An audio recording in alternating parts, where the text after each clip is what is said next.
podcast made by basketball fans for basketball fans. From the hottest takes, news, analysis, and passion for the sport that we all love, this is the Fast Break Pod with Finn James and Will Tremaine. Welcome into the Fast Break Podcast, the podcast made by basketball fans. For basketball fans. Finn James. Will Tremaine. Welcome back. I'm back. I missed you last week. Did you? Well, yeah. It was pretty lonely in here. That's nice, Finn. I watched the episode. You did a great job, mate. It was pretty lonely. Shout out to Henry as well for big shout out to on. Henry for jumping on. He was good, actually, yeah. No, I felt a bit lonely. It was also weird because, I was just kind of sitting here by myself in an empty room and a camera. You could tell that'd be kind of weird, right? It was funny at moments watching you. It was like, you'd finish saying something and you'd be like, oh, Will's not here. Also, I did leave out a whole answer from Henry as well. Oh, yeah. Yeah. Shout out to his name was Isaac, right? He hit us up about that. So I appreciate you for listening. But yeah, that was an editing mistake on my behalf. And yeah, apologies. That won't happen again. But that was quite funny because there was about 2 minutes of me sitting here in complete silence while Henry was meant to be speaking. And I was just kind of like, yeah. Talking to yourself. Yeah. Oh, well. But yeah, Will's back, as you can see. I'm sure we're going to have some Blazers propaganda going on in this episode, but not really. This is a very special episode, actually. First interview of the new season, and it's with three-time NBA champion and Illawarra Hawks import JaVale McGee. You've gone ahead and got on an NBA legend, Finn. Yeah. Well, maybe not legend. I don't know if he's a legend, but 3 championships. But yeah, very well-known name. That's going to be played pretty soon. Obviously, time code in the description if you really want to skip to that. But it was a really interesting chat. Really got into some little bit about the NBL, how he got here, and then kind of went pretty deep into his NBA career. Honestly, really talked about draft day, then going to the Warriors, that crazy team, and then a bit about the Lakers and the bubble. Can we not and just stuff like underplay this? This is massive, Finn. You got JaVale McGee. Yeah, it was pretty cool. On call to interview. I'll be honest, I was a little bit nervous. Big interview. Of course. I mean, I was more nervous to interview Dylan Wilkie, to be honest. But no, okay, chill out. Yeah, but if you want to skip, JaVale McGee down there got a decent chunk out of him, and it was great. Really appreciate the Illawarra Hawks for teeing that up for me. That was great. Unfortunately, it is also playing on another source as well, so couldn't have Will on there. But don't worry, I'm sure next time we get somebody big on, both of us will Finn be got us on covered, there. guys. So, asking the heavy-hitting questions. And we'll get right into that now, but quick shout-out to the Under-17 Tall Blacks. Yes. Who went up to Samoa and played in the Oceania Cup, Under-17 Oceania Cup, and beat Australia by 20 points in the final. Yeah, so massive huge. shout-out to them. Considering, I feel like in all age groups, opens or whatever, Australia is considered probably a better team. Yeah. And we played them twice in that tournament. Once in pool play where I think we blew a 13-point lead or something, and then they came back. But yeah, dominated them in the final. It's big.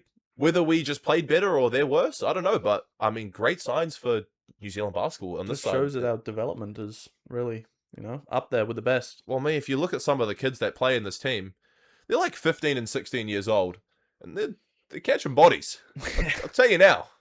When I was that old, I could barely dunk the basketball, and I was damn near 6'3". So I don't know what they're feeding these kids, but damn. Yeah, I mean, I'm kind of the opposite to you, Finn. I was able to dunk at 16, and then actually, yeah, and then I broke my leg. Never dunked since. Yeah, well, oh well. But no, these guys are crazy athletic. So yeah, shout out to them. Quick shout out to them. I mean, yeah. Hopefully, maybe the next Under-17 World Cup, we finished 4th at the last one, which is crazy. 4th in 19s and 17s. Maybe we finish on the podium next time. Oh, who knows? That is a crazy call, because obviously it comes down to scheduling or whatever. There is a team called the United States of America. Well, they'll win it, but I'm thinking 3rd. Yeah. We've lost 2 bronze medals matches in the last age group World Cups, but you never until know. we come up against another 7-foot French demigod. Yeah. Yeah, it always does seem to happen, doesn't it? Yeah. Yeah. Sorry, bit of a tangent. JaVale McGee interview playing now, and we'll be back after that. It's an absolute pleasure now to be joined by 3-time NBA champion and Illawarra Hawks import center, JaVale McGee. JaVale, thank you so much for jumping on the phone. What's vibes like inside Hawks camp at the moment after a win on Thursday night against Brisbane? It's pretty good. It's always good after a win. Just trying to keep it rolling. Yeah, sweet as. You're about halfway through the NBL season so far. In my opinion, you've been absolutely dominating the competition. Do you think you're still adjusting to the league, or do you think you're pretty comfortable so far? I'm pretty comfortable, but I'm still adjusting somewhat.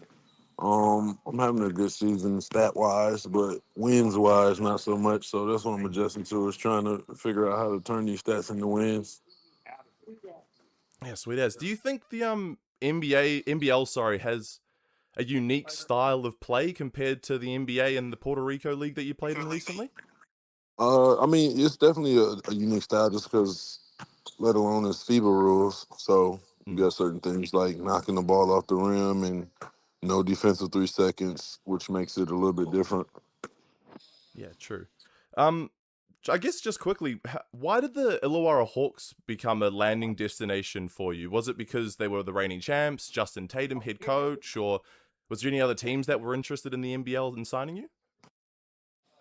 You know, I think it was really a sort of a timing thing. I think a lot of people didn't know that I was still playing basketball and still um, at an elite level in playing basketball. So when I was in Puerto Rico, it wasn't a lot of eyes on me. And then when I told my agent I want to continue playing, he put the feelers out and into different leagues. And this popped up just because it had a whole bunch of similarities or common faces that I felt that would suit me well. So it had the fact that the starting center was injured, so he wasn't going to be playing. So there was that opportunity to be to be the star, and have a opportunity to have the ball a lot. And then there was also the opportunity of playing under Justin Tatum, um, which is I'd never met him before this, but it was sort of an American familiar face, coaching style. So it was sort of like the stars aligned. Yeah, definitely. Did you really know much about the NBL before your agent kind of put out some feelers? No, I didn't. Have you been surprised at the type of competition that is down here? I feel like it's definitely kind of flourished in the last 3 to 4 years as somebody who's been watching this league for a long time. Have you been surprised with the level of competition down here? Oh yeah, I definitely have. It's a lot of good guys that are out here playing, and the funny part is in Puerto Rico, there's a lot of guys that play in both leagues, and I really didn't know about the Puerto Rican league either. So it was kind of refreshing seeing like some guys that play in the Puerto Rican league and then playing against those same guys here. Yeah, just funnily, that actually leads into my next question. The likes of, Sam Menenga, Sam Warnenberg, and I mean, Montrezl Harrell at the time was signed to the 36ers for the season. Obviously, that fell through. Did you ever speak to any of those boys over in Puerto Rico about what it was like playing in the NBL, or did it not come up in conversation at all? A couple of guys. I'm really good friends with Ian Clark. Oh, yep. Yeah, and then I also went to high school with Jerome Randall. Oh, of Um, course. so it's just like for somehow I have a lot of connecting pieces to the NBL. Yeah, it was definitely a surprise when I saw that you were coming down here. Easily one of the best resumes that the NBL has ever seen. I guess we can get into that now. Obviously, a three-time NBA champion, an Olympic gold medalist. I mean, you came runner-up to Blake Griffin in the 2011 dunk contest, which I feel like a lot of people probably forget as well. But I guess if we kind of do go back to the start of your NBA career, back in the 2008 draft, taken 18th overall out of Nevada, how quickly did your life change when you got drafted by the Washington Wizards back then? I did completely changed, definitely a 180. Just coming from being a poor kid from Flint, Michigan, to somebody just handing you a lot of money and telling you to play a game that you've loved to play your whole life. What was the adjustment like early on as a younger dude coming into such a big environment with such like huge personalities? Obviously, Gilbert Arenas was still at the Wizards back then, who was a huge personality in the NBA. Was it a bit of a culture shock for you coming from a small town like that into college into the NBA? Yeah, it was definitely a culture shock. For me though, it was more of a culture shock of dealing with personalities and just being a man by yourself. Hmm. Um, my first 2 years though, luckily my mother was by my side for a long time. But then you have to wean off of that parenting situation and just become a man and really just dwell in being by yourself and figuring it out yourself. So Once that happened, it was sort of like a culture shock of like, okay, you're a grown man and you're paying your own bills, you're paying your mother's bills, and Yeah. like it really just jumps on you, and you really have to figure it out fast. Yeah, definitely. And he had two decently long stints at the Wizards and then leading into the Denver Nuggets, but I guess you kind of bounced around the league a little bit until about 2017-18 season where you landed on the Golden State Warriors. You went back to back with them. What was it like winning your first NBA championship? Did it live up to all the hype that the other boys were talking about in the NBA? Yeah, definitely. It was definitely amazing. It was an amazing experience.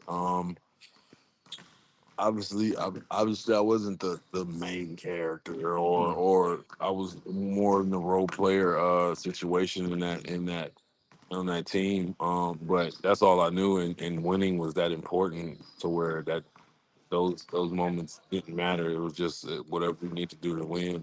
So it was amazing. What was it like being part of arguably one of the greatest teams ever assembled? It was you get kind of used to it to where then you go to other teams and you're like, hey, why doesn't it feel like it felt when we were there? So, but you appreciate it when you leave for sure. Was there any doubt that you guys wouldn't have gone back to back? I think that's something I've always wanted to ask one of those boys playing on that team No, because it was, that's what's crazy. It wasn't any doubt at all. yeah, To the point that we would play games, and if we won by less than 20, it kind of felt like we lost. wow.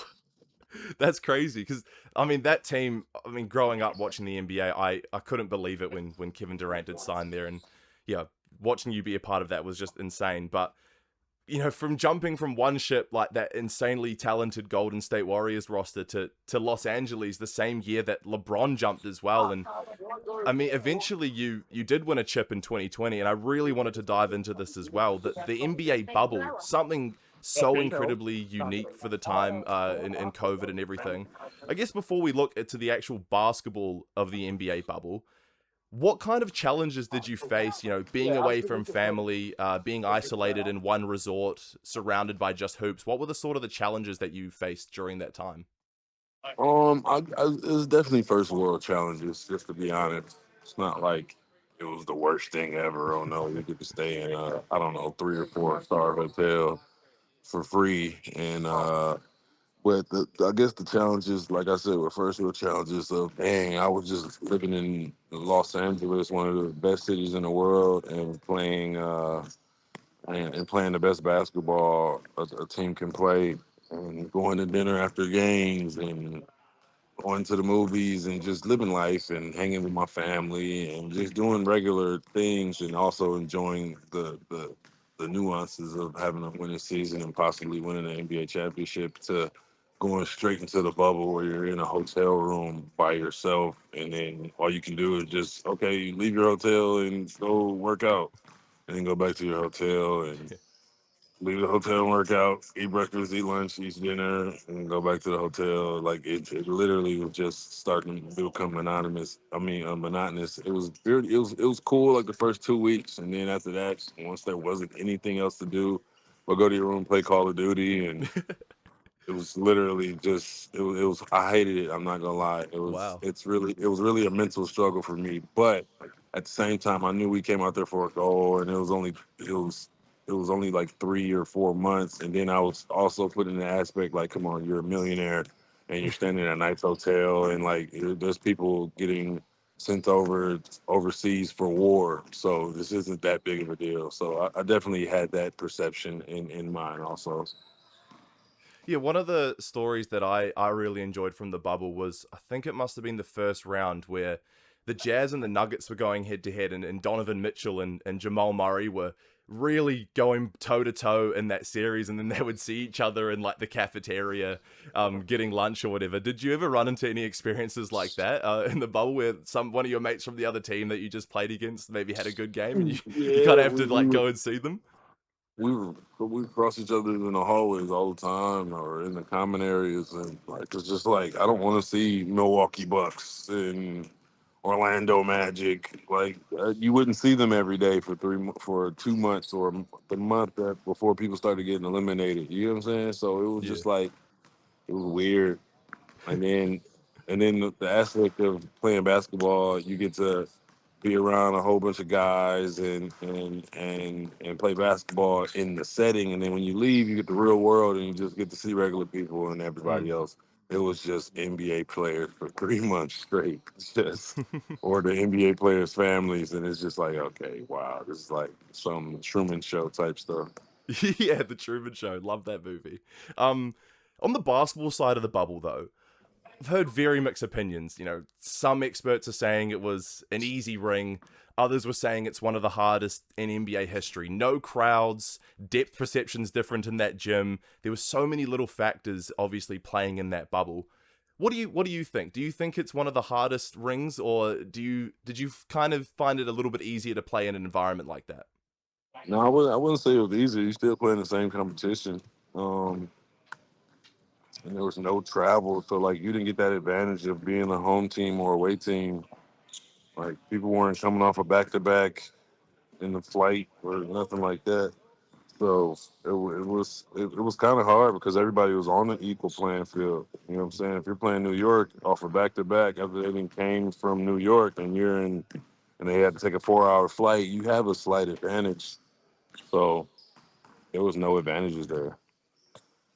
Yeah, definitely. And just looking at that final series, you didn't get a start or a play or any minutes at all. Was this something that Frank Vogel voiced to you before going into the series against Miami?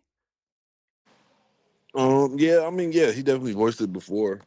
It was disappointing, but I mean, I had to do what I had to do to win a championship, and whatever they felt was viable.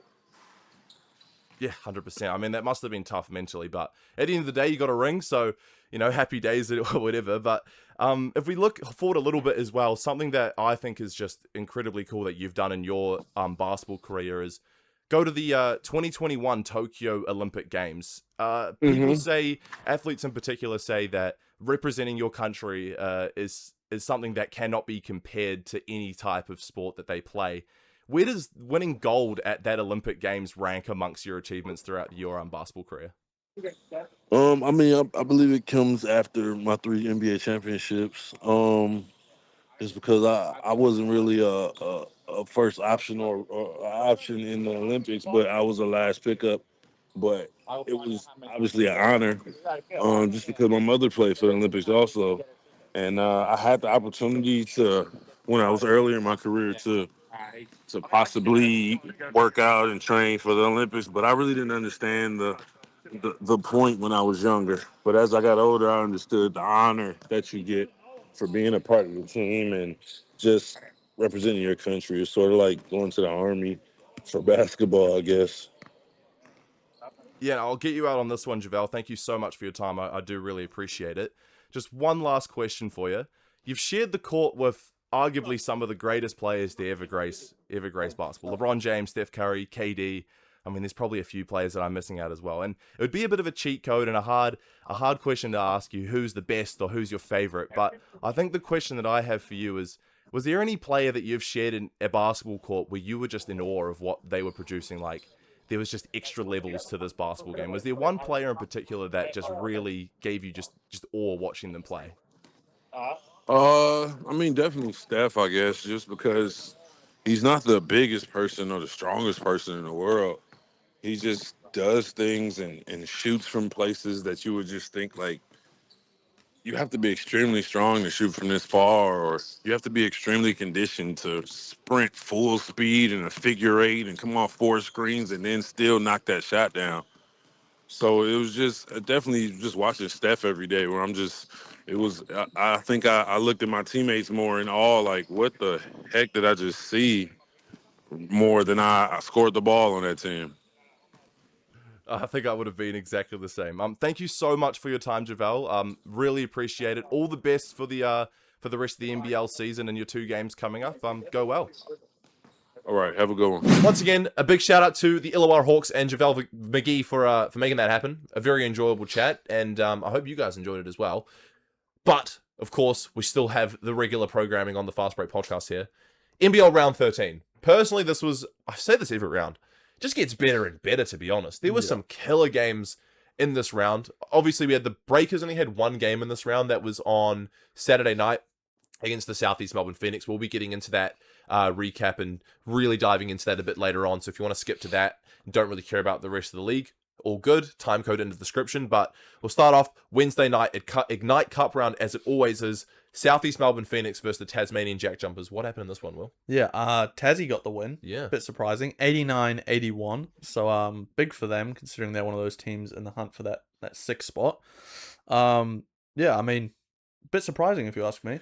Surprised they dropped the L here, Southeast Melbourne. Yeah, I mean, Southeast Melbourne have looked like a top 3 team, right? Yeah. I mean, honestly, They've been a top 3 team. considering what also United's, we'll get into that soon. United's dropped 4 in a row. So Southeast Melbourne coming for that top 2 as well, which is crazy. But yeah, it's weird. Tassie started the year really hot and then struggled a bit. Now they're sort of having another little resurgence. They've kind of switched up their lineup a little bit. I know Tiger Campbell and David Johnson are coming off the bench now. Ben Ayre's been getting a bit of a nod to start. But yeah, this was a great game. Big emphasis on defense with these two teams as well. Like Josh King, Scott Roth, big on defense. And you can tell, 89-81, relatively low scoring game in the NBL. But it was a great game. Bit of a chess match. Well-rounded as well for Tassie. They had 6 players in double figures, led by Bryce Hamilton. I mean, he's always just getting it, like, seems to be a 20-piece every single night. This one he didn't, though. 18 points and 9 boards, but still solid performance from him, leading the way. Wes Awundu, 17 points for the Phoenix, kept them in it, and Nathan Sobey struggled in this one. He seems to have like some very hot games, which we'll get into later on, and then some games where he's just can't seem to shoot the basketball. This was one of them, kind of 12 points on 3 for 11 shooting. So yeah, got locked up. I mean, Tassie, big defensive team, locked up. Thursday night, Illawarra Hawks 100 points to 85 over the Brisbane Bullets. Unsurprising here, Brisbane are in a very dark place at the moment. Obviously, Javon Freeman Liberty has came back and he's been playing, and their new import Terry Taylor has obviously been playing as well. And in my opinion, he's actually looked pretty solid. Just this rest of the team, I don't know, they're really lacking team chemistry. I mean, you're missing Casey Prather. Oh yeah, of course you're going to be missing like one of the best players in the league. But yeah, this is a big win for the Hawks nonetheless. Finn's new best friend, JaVale McGee. Yeah, that's right. He's you moved on from Taco. That friend of the show. Honestly, what happened to Taco? That was your guy. I don't know. He just packed up and left one day. Moving on from friends just like that, Finn. That's crazy. Yeah, honestly. Well. Anyway, yeah, your new best friend, JaVale McGee, 30 points and 10 boards. Dominant. Absolutely good. Dominant. He's been killing it. He is, been a beast all season long for the Hawks. Led the way in this one. QJ Peterson as well, off the bench with 19 points for them. So he's been so good off the bench, man. Yeah. I think he should stay there too. Yeah, I agree. I think he's that perfect, like, 6-man that they have. It's giving me flashbacks of Barry Brown Jr. from the Breakers in the 2022-23 season, where he came off the bench for Will McDowell-White and he won 6-man of the year. Yeah. This is going to be a pretty similar case, I think, with QJ Peterson. No, agreed. But yeah, dominant win. Not surprised. Mentioned before, Terry Taylor from the Brisbane Bullets finished with 18 points. He's looking a little bit more comfortable as he gets going. Bit of a weird player. He's like a 6'5", 6'4"-ish, like small forward, power forward.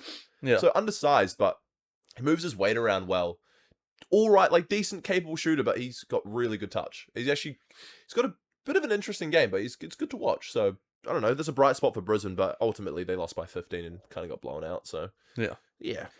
We moved to Friday night. Ooh. 36ers versus Melbourne, top of the table clash. Damn. Game of the round, probably. Oh, yeah.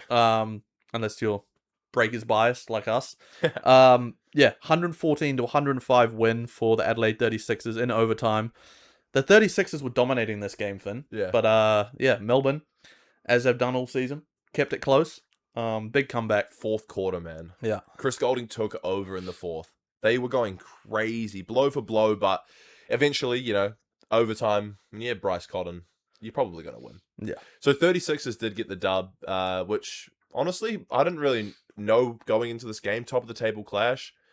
Adelaide, I mean, I had them 1 or 2 to the start of this season. They're looking like, at the moment, obviously Melbourne, when they were 9-0, I thought, there's no way any other team is probably coming close to these guys, but Adelaide just looks so good, bro. Yeah. They basically have 4 imports at this point, which is crazy. I mean, you got Bryce Cotton on your team, of course you're going to be 1 or 2 on the table. Yeah, this was an interesting one for United, though. Like, Dean Vickerman's been tinkering with the lineup again. Tanner Krebs has been starting. Chris Golding. I don't understand that. Chris Golding's been coming off the bench. Shea Ely's in and out with injury. Tyson Walker didn't play in this one. He was out with concussion protocols. But, yeah, obviously Bryce Cotton led the way for Adelaide. 33 points and 13 assists. Tying his career higher in assists again. Speaking of Tyson Walker, Dash Daniels started in his place. Oh, yeah, he did. The youngster, obviously going to be an NBA draft pick in this upcoming draft. I haven't seen where he's projected in the latest falling, ones. man. It is falling a bit, isn't it? Is that because Dyson hasn't been as good? Nah, I think it's just Dash hasn't really had that big of a role for Melbourne this year. Yeah, he's definitely fallen out the rotation. Yeah, he's not getting the most. I mean, he started in this one though. But it's the same with Kareem. Kareem's stock's going down a bit as well. Yeah. Like, I don't know.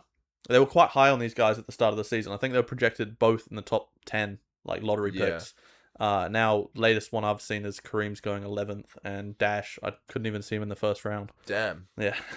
Kareem will be a lottery pick. I'm saying it here now. There's no chance he doesn't go in the lottery. No. Few other highlights from this. Finn Delaney, my opinion's having a really good season for Melbourne. He had 20 points, 9 rebounds, and like I said, Chris Golding really heated up in the fourth. He finished with 24. So Yeah. that was game of the round, though. Holy shit. When he gets hot, Chris Golding. Yeah, he's one of those guys. But yeah, Friday night, that was an excellent game. Another game on Friday night. The Kings with a bit of a walk in the park over in Perth. They got up 108 to 79. Perth just really struggled offensively. 79 points in the night. No real standouts. Kendrick Davis, holy 38 points. Eruption. He went crazy. I've been saying this. He's the closest thing to Bryce Cotton in this league. Yeah. That it comes. I mean, agree. yeah. We saw what he did last year for Adelaide. And now he's doing it for Sydney, keeping their playoff dreams alive. I think they're in the 4 seed at the moment. Yeah. Going on a little bit of a run. So, Good 38 and 8 is crazy. Yeah, and Kawhi, yeah. 23 points. 23 off the bench. Damn, he looks good off the bench. Kawhi can heat up pretty damn fast for the Kings as well. Yeah. We'll head over to Saturday night. Breakers also played. We'll get into that in a bit. But the Taipans, just got absolutely blown out by the Jack Jumpers, unsurprisingly.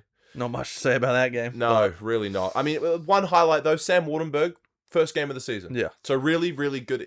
Didn't play that well, to be honest, but just happy to see the big Kiwi back on the court, to be honest. Yeah. And Jack McVeigh as well, 24 points. Andrew Andrews with 18 points. Pretty much all the 10 Cairns Taipans had. Yeah, it was about it, really. Josh Bannon, my guy, he had a 20-point double-double. Yeah. Solid performance. Quite high on him. Always will be. If we quickly switch our attention to Sunday night, we had another overtime thriller, and Melbourne United featured again in another overtime game. And this was against the Sydney Kings in Melbourne, and they went down 86-92 in overtime. 4th loss in a row for Melbourne. Yeah, I mean, they're struggling. Lost their number 1 seed. Obviously, they're going to make the playoffs. They secured that from their amazing win streak to start out the year. But, I don't think they're favourites anymore. No. I think Adelaide with Bryce Cotton. I think that's where your best bet's going to. I agree. But yeah, losing to Sydney. Sydney's been on a bit of a hot streak at the moment. I mean, we beat them. We did beat them. But obviously wins over United and who else did they beat in this round? That's a great question. Just talked about it. Perth. Yeah. Yeah. United just lost 4th in a row. So yeah, unexpected for United they haven't won a game since the international break, which is crazy, but yeah, no surprises here. Kendrick Davis once again putting on an absolute display, 26 points, hit some big buckets in overtime as well. So that was very good from them. Jalen Galloway was 1 for 11 in this game. He's an interesting player when it comes to the NBL. Yeah. Boomers, really good. NBL, not so good. Yeah, we talked about that earlier when obviously the Tall Blacks played Australia. He's one of those guys that just shows out when he's in the international jersey. But yeah, very interesting. Bit of a down year, I'd say, for him. Yeah, he's had some good outings, but I don't know. I was really high on him going into this year after he won FIBA Asia Cup MVP. Yeah. And I was like, he's going to win 6th man of the year. And he's just been really I don't know. Some games are good, some games are really bad. But yeah, a few other players on here. Chris Golding. Bull Quill shut him down. Finished with 8 points on 3 of 12 shooting. That's Chris Golding. Yeah. Who had 24 Inconsistent. points. 24. Well, he's coming off the bench as well. Yeah. But the boys from Melbourne United as well, Fabian Krislovich and Finn Delaney, Both finished with 16-point double-doubles. So solid outing from United, but... And Milton Doyle, 21 points, as usual. As usual. He's been their best player all season, but... You reckon? I reckon. No Jesse Edwards in this one as well. I reckon it's Milton Doyle. He's their guy they go to if they need a bucket. Yeah, it's true. But maybe Jesse Edwards. Jesse Edwards is a good player. Really good rebounder. But yeah, Sydney got the dub. Surprisingly, to be honest. Yeah. I thought United would have bounced back. And this was in Melbourne too. So yeah, pretty decent performance there. Last game of the round to round it out was the Bullets versus the Wildcats. And, you know, the Bullets continue to struggle. 62-86 in Brisbane. 62 points. I think that the Brisbane Bullets might not win another game all season long, but at this rate, they're definitely going to be battling for that wooden spoon with cans, in my opinion. Potentially. Terry Taylor, once again, bit of a bright spot. 18 points, 8 rebounds for the night. And honestly, just a pretty all-round performance from Perth. Ben Henschel led scorers with 15 points. So, I mean, pretty all-round from them boys and down in Perth. I mean, he's an high-level NBA player based on his words, so you'd expect this. He was supposed to be a lottery pick. What else would you expect from an NBA player? Yeah. The game you've all been waiting for, though. New Zealand Breakers, Southeast Melbourne Phoenix. Another L for us, unfortunately. Yeah. To be fair, though, we've won 4 out of our last 6, I'm pretty sure. So, decent showings from the boys recently. Killed by Nathan Sobey. That's pretty much all it came down to. 92-80 was the final score, which, honestly, considering the type of performance we actually put up on Saturday night, we probably should have lost by more, I reckon. But yeah, Nathan Sobey finished with 36 on 7 made threes. Yep. Couldn't really do much to stop him. Yeah, I mean, Nathan Sobey's looked like an MVP candidate all season long. Yeah. And we just didn't have a defender who could, capitalize on him. Obviously, PJC's, too small. I would have thought Brockington would do a better job. He tried. He tried his best. Yeah, Nathan Sobey's kind of another one of those players that can, get hot. Oh, yeah. In an instant. He's like also, Chris Golding. He can also score everywhere. Good at the rim. 3-level scorer. Great, yeah, very good 3-level scorer. Every time an on-ball came, if we got stuck on it, he'd shoot a 3. If we went under, he'd shoot a 3. He got up 16 threes. So, I mean, he shot under 50% from 3, but he still made a good 7. percentage. 7 of 16, still 40-something%. Yeah, that's a great percentage. Yeah, so he absolutely killed us. And honestly, Josh King, arguably one of the best coaches in the NBL, I think he just outcoached Pateri Copen in this game. Yeah. I mean, also I think it was in was it late third or fourth quarter where Carl and Davidson got the tech? Yeah. Third quarter, I'll get into that because, Cop just... So, I don't know. yeah, Back third to quarter... double text is just not going to help us, mate. Third quarter wasn't good. To be fair, though, I think there were a few calls that didn't go our way, which would have got the blood boiling. Even the boys on the call, Lamar Copeland and Andrew Gaze were like, what are they doing? Ruben Tanagi got 2 offensive fouls for essentially just setting really good screens in the paint to get wide open layups. And Gortat screens. Essentially, yeah, but they were in fast breaks. I reckon he was set. I reckon they were legal. They both went the other way. And then there was a few times Ty Webster went down the lane, definitely got fouled, didn't get called. And then same with Carlin. And Carlin lost his marbles a bit and got a tech. And then very shortly after that, after I think it was a loose ball foul, Cop got a tech as well. And you could tell the boys just weren't there in their head. So sort of just kind of switched the momentum all the way to Southeast Melbourne going into the fourth. You mentioned Ty Webster there, though, Finn. I've liked what I've seen from Ty Webster. Me too. As coming in, replacing Isaiah Liafa.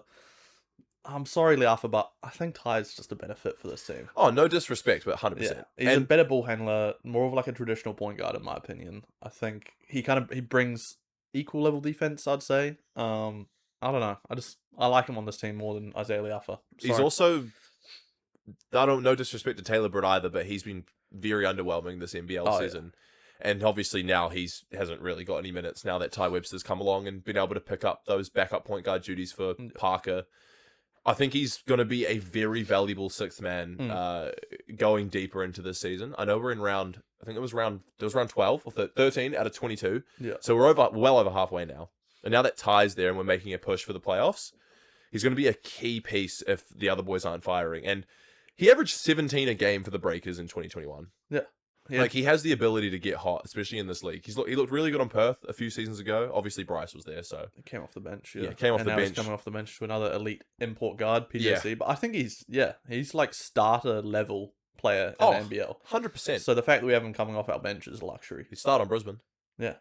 10 points as well. So Yeah, he played well. good outing. 10 points off the bench. Played Take that well. every day. He was bringing some energy that I think the boys were lacking at times during this game. So, good signs from Ty. But yeah, ultimately just we had a week off. I don't know if that's a positive or a negative.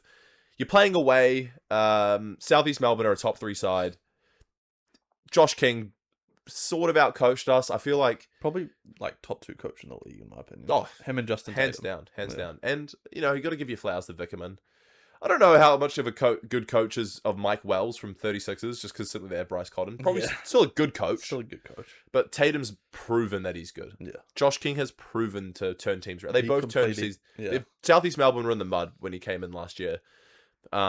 Justin Tatum, the Hawks were in the mud when he pulled up the Hawks as well. So they're proven to be very good coaches. But one player that really struggled in this one, Finn, Kareem Lopez. Yeah. And he couldn't have chosen a worse game to struggle in, because I saw pre-game they said there were like 4 or 5 NBA scouts in attendance to watch him in this game. Portland Trailblazers were one of them, funny enough. Golden State Warriors, I think, was another team. A couple other NBA teams, and they're all here to watch pretty much just Kareem Lopez. That was their main focus. Is this guy going to be a good pick for our team in the lottery next season? And he did not have a good performance, Finn. question for you. Yeah. Actually, you're probably not the right person to ask this, but I'm going to ask you anyway. Yeah. Because you probably don't have the experience that Kareem Lopez does. Fair. But if you're going into a game and you know that there's scouts watching you, I wonder how much that plays on him mentally. I'm the worst person to ask for this, Finn, but Unfortunately. I'll give my best opinion on it. You didn't have scouts down in Pukekohe High watching your Prem Level games down there. There were a couple guys from the Blazers, actually, looking out at me. I was projected to go 1 at one point. Seriously? Yeah. Oh, and then you broke your foot or your leg. Yeah, exactly. Yeah. I was up there with, when was that? 20... 17? I would have been 2020 draft, I think. Yeah. So, yeah, they were comparing me with, was that Anthony Edwards draft class, LaMelo Ball? Yeah, I think so. Yeah. I think I was up there with them. But, yeah. Career-ending injuries, man. What can I say? Yeah. But no. Back to your question. Genuinely, do you reckon he played bad because he thought he had to show out? He took I don't think so. He took some questionable shots, I reckon. I mean, he is 18 years old, we forget. So maybe I think that mental impact could have like a much bigger role on an 18-year-old than like a fully matured man. But we'll never know. We can't go into his brain. Maybe he just had a bad outing. He obviously wasn't trying to play bad. Everyone has bad games. Thank God there's like lots of other tape to watch from the rest of his season so far to show what he is capable of. Because I still think he's for sure a lottery pick, like you mentioned, Finn. I reckon. Yeah, and I mean, speaking from a Blazers like fan standpoint, I'd love to see him in a Blazers uniform. So if we get the 10th or 11th pick and we pick up Kareem Lopez, I'm a happy man. Love to see him in a Clippers. Oh wait, we'll get into that in a bit, Finn. But no, yeah, an unfortunate outing. In the last episode when I was talking with Henry and we were previewing this game, I said if we can stop Nathan Sobey, we have a real right chance of winning this game because no Owen Foxwell and no Malik Lewis in this one, like two pretty key pieces.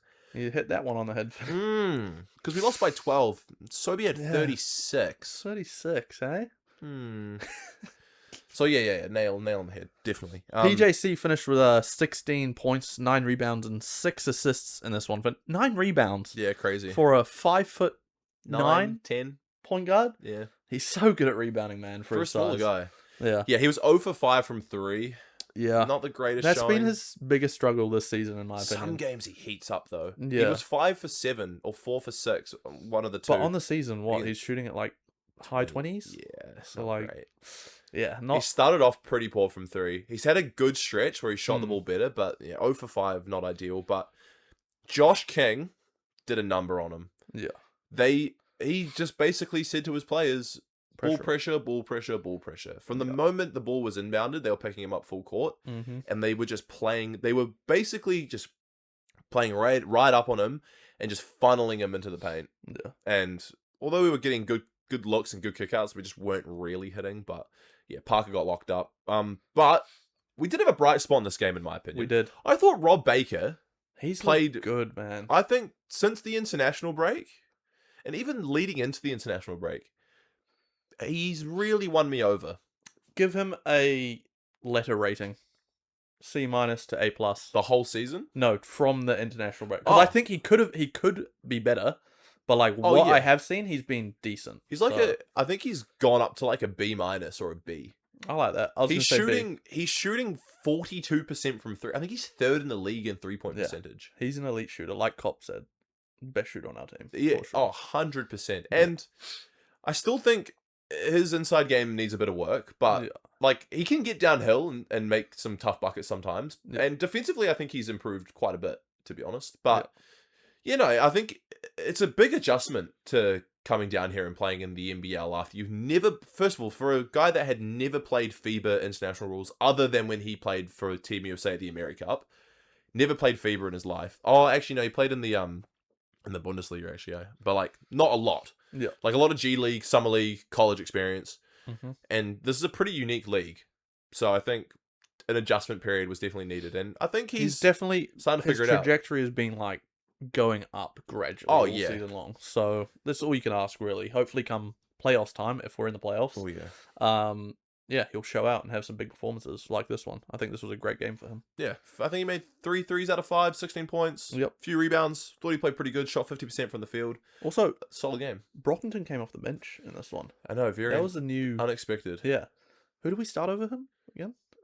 Might have been missing Carlin. my mind. Was it Carlin? Maybe it was Carlin. Yeah, random. I missed the start of the game, so I didn't even see that. But oh no, we went. That's right, we went like triple big.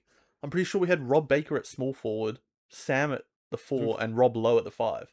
We started Rob Lowe. I'm pretty sure we started Rob Lowe. Well, there you go. I missed that because I unfortunately missed the first quarter just because I was busy about. Yeah, crazy. But I don't mind it. Like, I don't think we should be starting Rob Lowe. Maybe start Carlin or something, or Ty Webster at the 2. I don't mind having Brockington like as a 6th man off the bench. We've seen QJ Peterson doing like good numbers for Illawarra as an import. So he didn't play that well though. No, I feel like coming off the bench is hard. It's hard to get a feel for the game for some people. Someone like Lou Williams was completely different. At it, QJ Peterson's also been pretty good off the bench. But yeah, swiftly moving on.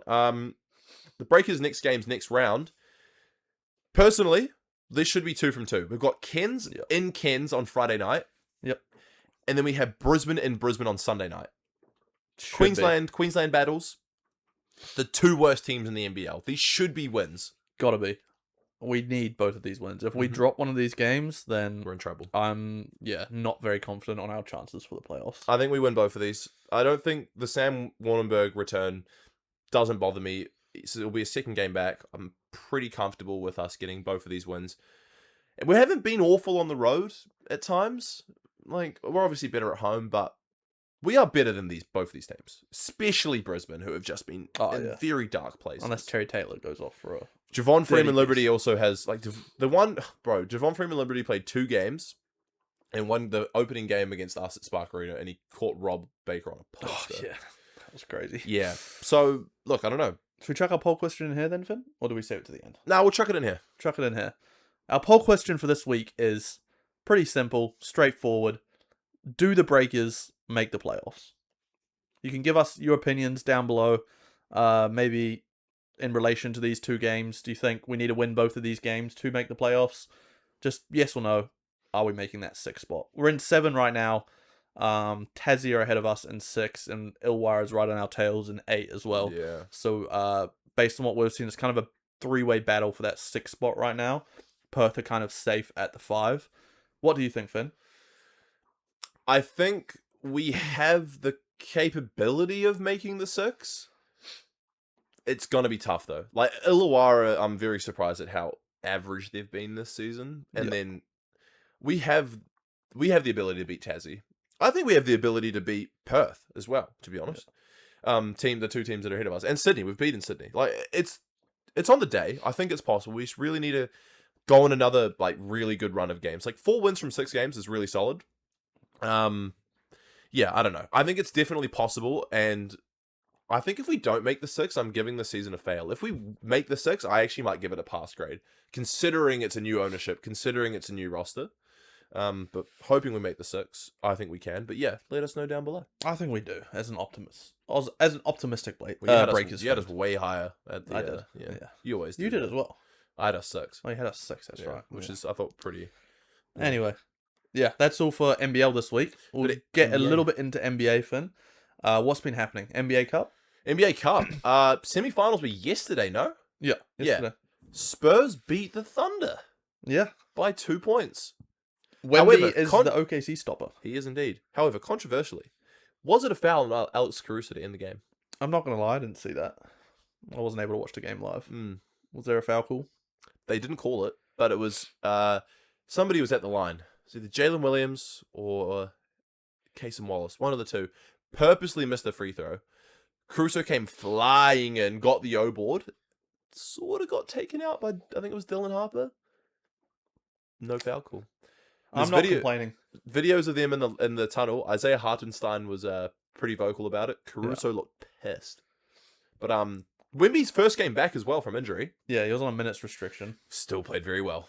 Yeah, he is, like, realistically, from what I've seen in that game, one of the only players in this league that can stop the OKC Thunder. He's very good. Just his rim presence, essentially just being that threat that can take away all interior scoring and making the Thunder have to shoot threes to win a game. I think that is, like, instrumental. And if he's, like, healthy for the rest of the season and they meet OKC in the playoffs, that is going to be one very interesting series, in my opinion. Yeah, I agree. Especially if they add the likes of another superstar, which we'll get into in a second. Yeah. Chet Holmgren, I think, has been really impressive this season, by the way, for the Thunder. I think he's been better than Jalen Williams just because J-Dub's only just come back, though. Exactly. But I think Chet's made a bit of not a big jump, but a little bit more of a jump than considering he wasn't amazing. It was good last year. But I think he's a bit better. I think his numbers are a bit inflated because J-Dub's been out. Yeah, true. I think now that J-Dub's back, you're going to slowly see Chet's numbers go a little bit down. And J-Dub, obviously, I still think J-Dub's the second best player on that team. Oh, yeah, I agree too. Chet, he's definitely looked better. Yeah. You'd expect him to improve. Yeah, I think Wemby's a great matchup for Chet as well. In terms of, like, Wemby can stop Chet, which is... Oh, easily. Yeah. So... Wemby, I'm sorry, like, I see this Wemby-Chet debate. This is not a debate. Wemby is, like, way better. Clears Chet. Chet's winning DPOY at the moment, though, but that's simply because Wemby hasn't been playing. He is probably going to struggle to qualify already. Like, I know. He's missed quite a few games already. And you can only miss, like, is it not even 20? Yeah, it's they've definitely changed it. I think you need to play, like, 60-something. 65, I believe. Someone fact check me. Yeah. But it was a good game nonetheless. And who went on the other side in the East? The Knicks beat the Magic. So we got a Knicks Spurs NBA Cup final. Yeah. Brunson with a 40-piece, I think, yesterday. Interesting one. Yeah. Yeah. But it'll be good. Who do you think's going to win that, Finn? I'll give it to the Spurs. Give it to the Spurs? Give it to the Spurs. If Wemby's playing, I'll give it to the Spurs as well. But if Wemby's out, which he shouldn't be, they should play him in the final, right? You'd hope so. You'd hope so. Yeah. Why not? You got Castle back, got Fox, Dylan Harper. Are they fully healthy now? I think so. Yeah. Devin Vassell's looking good for the Spurs this year as well. Yeah. Luke Cornett, underrated pickup for them. Yeah, he's been holding it down whilst Wemby's been out. Do you know what they have a nickname for Cornett and Wemby? Oh God, what's this? French vanilla. Oh my God, that's gold. Swear to God. And then obviously Castle and Wemby are called Area 51. Yeah, like that's a good nickname because of their numbers, right? Yeah. And Wemby's obviously an alien. Castle's looked really good this year. I know. I think he's like top 3 in assists per game. Is he actually? Yeah, which is because he literally just has Wemby. I've been watching his assists highlights. It's just him throwing it towards the rim and Wemby just catching it and tipping it in. So, I mean, you'd expect anybody's numbers to be inflated when you're playing next to Wembanyama. If Wemby's a healthy man for his whole career, he's going to be the greatest ever. I mean, that Spurs team, that Spurs team looks dangerous. And we'll get into it now, Finn. Yeah. Giannis Antetokounmpo is getting traded from Milwaukee. It's gonna happen, I am saying it. He's leaving. Surely he's not sticking around. I think a trade is going to happen. Doc Rivers, man, just ruins people's careers. Mm-hmm. Damn you, Doc Rivers. That injury that Giannis had the other day, that looked so fake. I've not seen more of a fake-looking injury in my life. Yeah. Giannis wants out of there. We thought we'd give one team each on where we think he could end up. Mine's pretty unrealistic. Yeah, I don't know about yours, man. Mine's unrealistic because I don't know if they have a package for it. But like, I think he would look good whether they can actually attain him or not, which they probably can't. I think he'd look really good on the Warriors next to Steph. I think he's almost a perfect like duo to Steph Curry. What's your trade package from the Warriors for Giannis? God, I don't know. Chuck in Cum Bucket, Moses Moody. These guys have no value. Jimmy Butler. No value. 5 first-round picks. Yeah. I don't know. Chuck in Gary Payton. Shit, take Quentin Post. I don't care. See, you've just D'Anthony named a bunch of Melton. players that suck. at Anthony basketball. Melton, he's all right. I don't know. That's the issue. They don't have much depth, and Kuminga doesn't even really play anymore. Yeah, crazy. It's weird because he actually looked all right at the start of the year, but Yeah, I don't know what that whole front office terrible organization is up to. they're not playing that bad though. But I just think Giannis would look really good next to Steph Curry. So I think Fair enough. an unrealistic landing point for him. Another a realistic one would be the Knicks. I think I think they They are the have- odds-on favorites to acquire him right now. they have a lot of assets. They would have to give up one of their like big three players, like or big four even. Like they wouldn't trade Brunson or Cat, I don't think. But I think Anunoby or Bridges might have to be included into that package. Yeah, for sure. Maybe even a Josh Hart if they had to. I And like then- those two, Finn. Yeah. Knicks is definitely a bit more realistic. Yeah. You know Well, what? definitely. I just think I'll- he would look good next to Steph. So I'll truck out two as well there. you're then. gone. So I have the Spurs. They're second favorites right now. That'd be so dumb. Imagine that. I mean, him and Wemby. Who is stopping that? Yuck. They are winning 5 titles in a row. It's Wembanyama and Giannis Antetokounmpo. Like, you're not scoring inside. No. They'd be You on the have court to- together as well, right? Yeah, surely. Far out. And the thing is, the Spurs have a package to give them. Right now, they've got De'Aaron Fox, Stephon Castle, and Dylan Harper. They've got 3 point guards. There's not enough minutes going around for these guys. Who do you keep? You keep Fox because his value isn't as high as the other twos. I don't he's still think. good. And he's still good, and you're a win now team. I think you keep Dylan Harper because of what he can be. I think he's second overall pick. He can be a beast. I think you give Stephon Castle up, who still has a ton of trade value. potential. He's looked incredible. Mm. I think you give him, you give Devin Vassell up, who's looked great as well. You give up another piece, maybe like a Harrison Barnes as a salary filler, or like Keldon Johnson, and then you give them like 3 or 4 first round picks. I think that could get you Giannis Definitely on the could. Spurs. And if he's going to be a cancer in Milwaukee, they're going to want to move on pretty fast from him. Yeah. So they might take the first best offer they get for him. And I'll throw out another team. And you guys are going to call me biased. No, and it's the coming out there. Blazers, isn't it? No, but hear me out. God. Hear me out. Any I've way to actually, I've You know actually what? been reading into Third it. team, the LA Clippers, will give them Kawhi Leonard. Tons of trade value. I've been reading into it, and you're going to understand me here, Finn, when I explain it. God, The Blazers actually is an organization that makes sense to get Giannis Antetokounmpo. And you know why? Dame. We own 2 or 3 of Milwaukee Bucks' own first-round picks from the Dame Damian trade? Lillard trade. Yeah. And that is more valuable than any other first-round pick. The Why? Bucks want their own first-round picks because then they have the ability to control They tank. tanking and like having a high first-round pick. So those 3 first-round picks automatically mean more than any other first they can get. We throw in like I don't know, because we want to keep him next to Denny Avdija. That'd be one of the most scary front courts in the league. I don't know, like a Jeremy Grant for salary filler, Scoot. and then Scoot Henderson. Shane Sharp. I'm not giving Scoot and Sharp. Sharp's staying on our team. Scoot Henderson and Young Hudson. You can have him. Young Hudson. Chinese Jokic. Yeah, that's been a really good experiment. Scoot Young, Jeremy Grant, and your own 3 Young firsts. Hudson's Do they been say a no? failed experiment. Oh, well, he's in the G League. He hasn't been getting minutes. Does he play in the G League? Yeah, he's been playing in the G League. He had like a 20-point, 10-assist game the other day. He's looking nice, bro. You hold out on my boy Young Hudson. Anyway, that's my second. I think it's realistic. The Blazers could get him. But Let he's us probably know not what gonna you end up think. there. Let us know what you think because I don't. You never know. The Bucks might not even trade him, but they kind of have to. They kind of have to, Matt. Yeah. You have no where are they sitting in the East right now? I Pretty think they're low. out of the play-in. They I might think they're be, like yeah. 11th. Oh well, the Clippers are out too. And they've got Ryan Rollins to look forward He's to. been actually playing pretty good. Yeah, true. Do you actually want like Stephon Castle to come in? Because you got Yeah. Ryan Rollins at point guard, like Yeah. KBJ as well. Interesting one. But yeah, let us know what you think down below. Thanks for tuning in to another podcast. Yeah. Hopefully you enjoyed the interview with JaVale McGee. Yeah. I certainly did.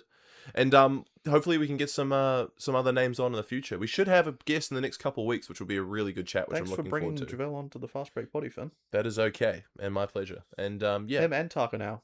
best friends. Starting up a bit of your... Mate, It's a good friend trio, right? we got a great little friendship triangle here. JaVale and Taka. Yeah. You're going to be looking up at all those conversations a bit.